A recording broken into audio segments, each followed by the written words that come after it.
Hey, go ahead, Sarge. Matt, just a game where, for most of this game, I think you guys did what you wanted to do.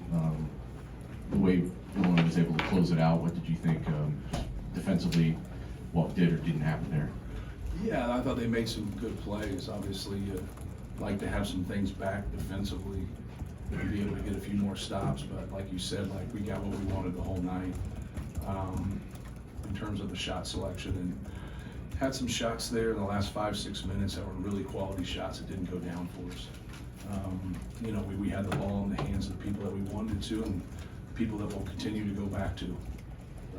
But proud of our guys, man. We just, some shots didn't go down, but I thought from a rebounding standpoint, they only get 5 offensive rebounds in the game after they got every offensive rebound in the last game. I thought that was a pretty impressive effort for us. We're not the greatest rebounding team in the world, but I thought our effort was great. You know, we took care of the basketball. We only had 8 turnovers just like them. And just got to keep taking those shots, man. Those are quality shots across the board. And a lot of the actions that we were running, you know, were really successful. And sometimes from a results base, if you don't make some, you look at it like it doesn't work, when in reality those guys make those shots a lot. So I thought at halftime, like Trey Kaufman was like, I think 6 for 11. I thought all 5 of his misses were shots he normally makes.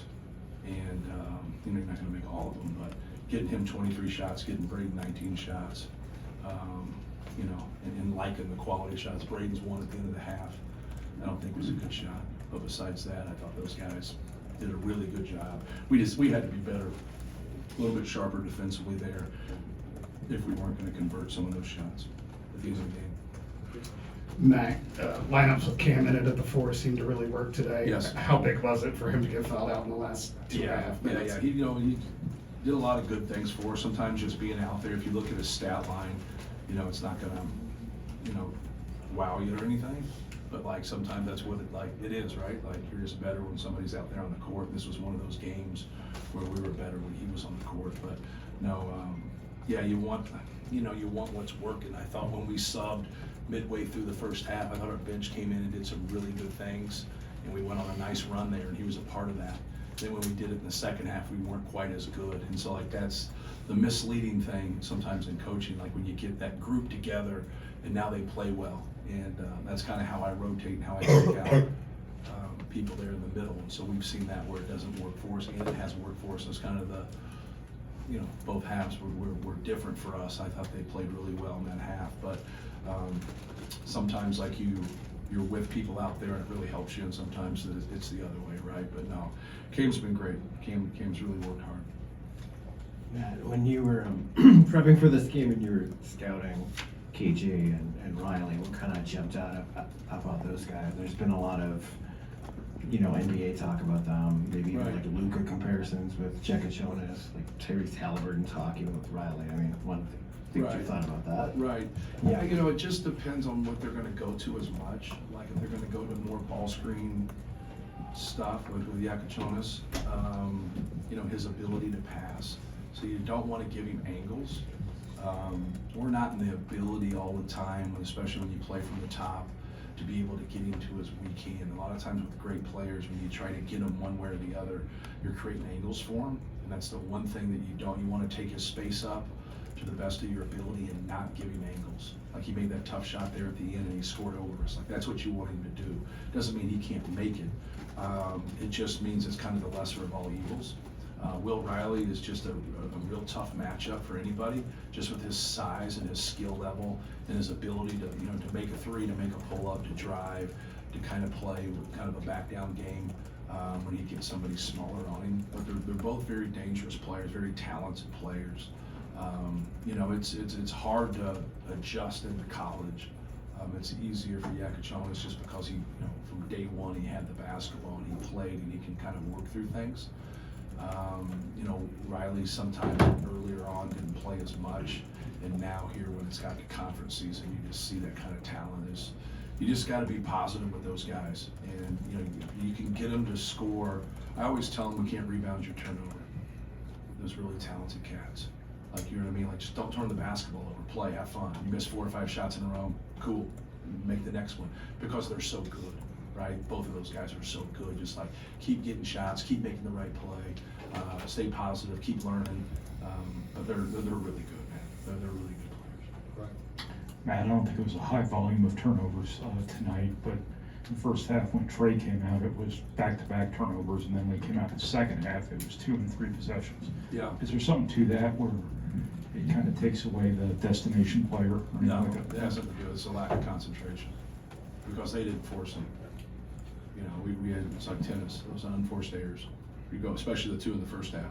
Like we just turned it over. One was a post feed, and then we just got too deep the other time, if I got it right. So no, obviously you want him, when I play him, like obviously he plays 35 minutes, when I look back and he plays, like I always say, like, do we get more from him if we play him like at 32 and 35? Like, I don't know. You always second guess. Like that's what I try to do with Fletch. And get him around 30 because I think that gives us more. In the first half when Fletch was out, we made a good run. And in the second half when Fletch was out, we did not. And so you kind of look at, there's other variables, right? So like you're saying that, like it just, you can't just magnify one variable. There's a lot of other things that happen on the court, why somebody's in or somebody's out. But when you see a pattern, that's when, now you gotta be able to do it. But you gotta give them a rest. You gotta give guys a rest and hopefully they can play better when they're in there.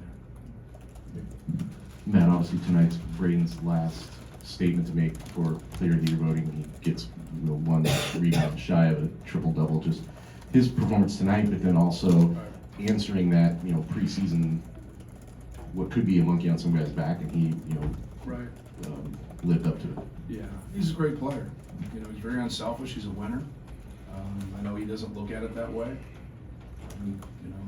We're disappointed we didn't win the Big Ten. He won the Big Ten his first 2 years, so we're all disappointed. And sometimes when that happens, it's kind of hard to be able to look at anything else because you're not really concerned with it. Like you're going to help your cause if you just keep winning. And those guys have won a lot. Braden's won a lot, but to kind of look at his stat line tonight and then kind of some of the situations there at the end, we just keep encouraging him to be positive, and just keep taking it and keep being aggressive. Like just keep staying with it. And sometimes when you make a lot of right decisions, it just doesn't go your way. And but no, he's been great. In my opinion, he's the best player in this league. They call it the most valuable player, right? He's pretty valuable. Like who rebounds like him, who gets assists like him, who scores like him. Leads the league in steals or second in steals. Like he's pretty good. He's pretty good for a guy that had 1 high major offer. He's damn good. I think he'll play 10 years in the NBA. I think he's fabulous. He affects winning. Sometimes we get away from that. We look at a lot of different things, but he affects winning on both ends of the court. You stayed one-on-one in the post, maybe more in this game than any other game all season. Was that trust in first defense ability, or more just trying to take away Visic's passing ability and Illinois' cutting? All of the above. All of the above. We had Trey Kaufman out in rotations because we wanted first on Ivicic, and we wanted to high hedge that. We didn't want Yakachonis to be able to get into the paint just anytime he wanted to. So we normally play drop with those guys or we steer into a switch. Tonight we wanted to do that. And then once we kind of saw rotations, like for whatever reason, they can't take guys that dive. It drives me nuts. Like just take the guys that dive, let them throw it out, let's play into closeouts. It's not ideal, but you're keeping the ball out of the paint. So when we keep the ball out of the paint, we have more success. I know they hit some tough ones late, but just through the year, through this whole year and our data that we have, it makes more sense for this team to do that. So we just stayed at home then. Obviously, he got that one little jump hook. We got a jump ball out of another one, and then we just were gonna, make him score over us and hopefully keep him out of the middle, especially when he's on that right block going to his left. That was the one that was dangerous, but he went the other way and got the basket, but it was just so deep. Like you don't want those to be layups, you want them to be post moves. And we didn't get him as, we didn't keep him out as much, but our inability to handle them diving, which I don't know why, but like we just didn't take divers. It drives me crazy. But we didn't, so we just did. That's why we adjusted. Matt, right here in front of you. Thank you. Just wondering, every season has its ebbs and flows, and Right. Illinois has obviously dealt with injuries and illness, but what do you see from them right now as they enter March? Because obviously a lot of people thought they were dangerous. I think they're really talented. offensive team. I think they cause a lot of problems. Like if you kind of look at like at Oregon and at Indiana in a couple home games, they can blitz you, right? But they take the 5th most threes in the country and they make like the 330th, right? So it's, whoa, like that's like, that doesn't happen normally. I don't know if that's ever happened for a team that we've competed against. So, but how did they win the game here at the end? They made some threes, right? Yeah, and so like, you know they're capable, but like everybody, like they got 2 guys in the 20s. They got like 7 dudes from like 30 to 35. Like how do you gauge it if you're just not a team that can take everything away? Like we're not a team that can take everything away. We're a really good offensive team. We're the 10th best offensive team in the country. We're the 50th best defense. We're not as good defensively. They're not as good defensively. And so like we needed to score more. That's terrible to say, right, from a coaching standpoint. We need to score more, but we got the shots to do it. Like, and so like for me, they're one of those teams that could just blitz people in the NCAA tournament. Like they could just go, but if they get in one of those ruts, they could be there, you know, that could be there, and that's, you've got to have balance. You got to have balance. But when you're dealing with people, and I know why he does it, because you just keep them confident. Like you want your players to be confident, but you got to get to the free throw line and get some layups sometimes. Not sometimes, you have to. Like you got to steal some points, and that's when we got that lead there late in the game. Like they got some layups, they got the and one, they got a couple of drives, they got to the free throw line, they got in the bonus. Like we didn't really get it. We got in the bonus there at the end. I think it was sympathy, but we didn't get the bonus in the first half. Like you got to be able to get free throws and layups in this game, and especially when you get onto a neutral court, you just do. But it's going to be how the wind blows for them, because like they can beat anybody in the country and they get it going. I know they had a tough game against Duke, but they can't. They can't. Like if you see that Oregon game and you see that at Indiana, you see a couple of these home games, like they have like spurts, 4 minutes, 8 minutes, whatever, and then they've had a handful of games where they're just nasty. All right, but then they've had other games where it's like, you know, hey, let's drive the basketball, let's get inside. But for them to be at a peak level against an elite team, whatever, they got to shoot them threes and make them. And if they do, now they can get some people on the ropes and they can make a long run in the tournament. They're talented, man. They're very, very talented. I like his offensive system. You got to have guys that can pass. You got to have guys that can pass the basketball. When they're really passing the basketball, they're dangerous. Casey and then Brian. Matt, I know it's part of being on the road, but Trey again goes, I think he takes like 23 field goals and only gets to the line 3 times. Yeah. Was there some frustration that the whistle wasn't even both ways? The frustration with him. Yeah, with him. This doesn't make sense at times. Like the way he's, you know, to their defense, he's all over the place sometimes. Like his legs are going out, his arms are going out. Like, but he's, you know, when they call small change things, and then they leave that alone. Like I just don't understand the consistency of that. So, but like I wouldn't say that from a team standpoint. I just say individually for him. If you go out and you watch, okay, this gets called, that gets called. Now when he's in the post and that's playing, but you also got to go back and look. Like if he initiates it, right, that's on him.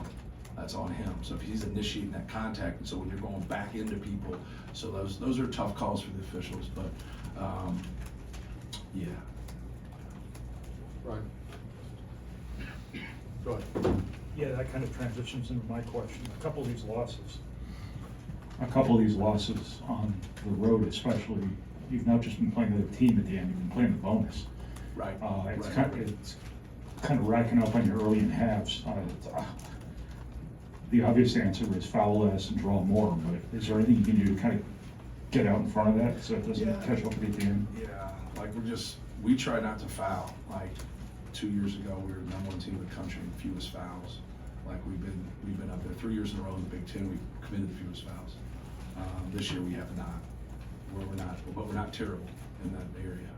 We just got to be better. Like you got to worry about what you can control, and we got to be better. So it's just interesting that it gets us only on the road, right? So like that to me, like, you know, but it's hard for me before I watch tape because I'm pretty good with it.